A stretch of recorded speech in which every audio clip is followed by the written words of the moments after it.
Super scary sound emitting from a mountain in Guizhou, China for more than 10 days. Many people are looking for the reason, but nobody can find the source of this horrible sound.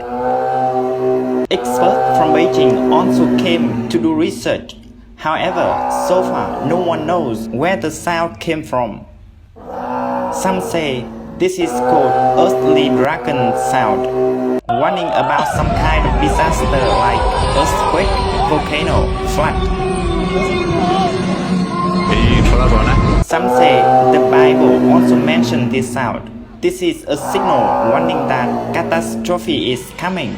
Many say this is the sound of the people who died under the Chinese Communist Party dictatorship. In the last 70 years, the CCP has killed many innocent people. This is the sound from the hell. The gate of the hell is opening to pull the CCP down. All these opinions have one thing in common, warning about coming disaster. Coincidentally, on the 2nd of July, an earthquake of 4.5 Richter happened exactly at the place where the sound located. The CCP has to pay for its evil crime. Heaven is punishing it. Everyone should not stand with it, otherwise you will get the same result with it. 北京出了多少呢？8日运动会是。